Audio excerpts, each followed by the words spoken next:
वैसे तो आप नाम जब किसी भी समय पे करते हो तो उसका फल आपको अवश्य मिलता है, परंतु ज़्यादा फल आपको प्राप्त करना है तो उसके लिए सबसे बेहतरीन तरीका है, सबसे अच्छा तरीका है कि सुबह ब्रह्म मुहूर्त में आप भगवान के नाम का जाप करें, या फिर आप भजन ध्यान सुमरण करते हैं, जो भी करते हो, या फिर आप ध्यान करते हो, तो आप ब्रह्म मुहूर्त में करेंगे तो उसका लाभ ऑटोमेटिकली कई गुना बढ़ जाता है।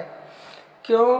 क्योंकि उस समय ब्रह्म मुहूर्त में देवीय शक्तियां जो होती है ना, देवीय शक्ति, उनकी फुल पावर होती है, फुल ऑफ एनर्जी होती है उस समय। और जितनी भी नकारात्मक यानी नेगेटिव एनर्जी होती है, बुरी आत्माएं होती हैं, वो सब उस समय सोई हुई होती हैं। और पूरी प्रकृति उस समय हमारा साथ देती है, और उस समय हमारा मन भी तरोताजा रहता है, शांत रहता है। और शांत भाव से जब आप उसको सुमरोगे, भगवान का नाम जप करोगे, भजन ध्यान करोगे, तो निसंदेह उस समय किए गए जाप का आपको कई गुना अधिक लाभ मिलेगा।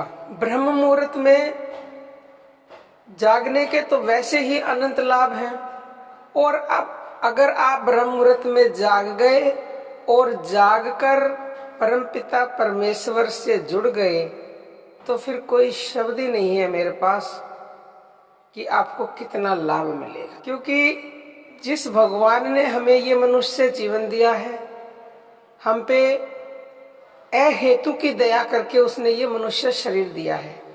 और सुबह अगर हम ब्रह्म मुहूर्त में उठे और उठते ही हमने उस परम को याद किया और वो परम से हम जुड़ गए, तो निसंदेह वो हम पे अति प्रसन्न होंगे और अति शीघ्र प्रसन्न होंगे।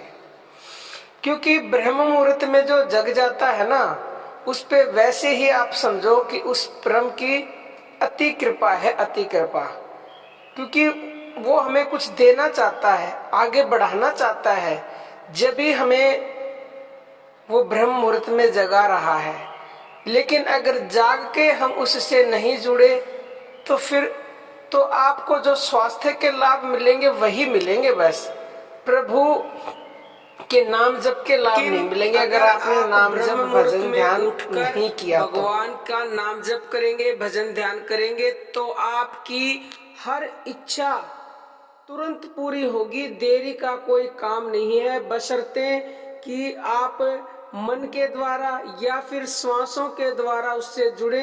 लेकिन जो शुरुआती साधक है वो शुरुआत से शुरू करे, यानी वाणी से, फिर मानसिक, और फिर प्राण जप, फिर देखे चमत्कार। आपको जो चाहोगे वो मिलेगा। जय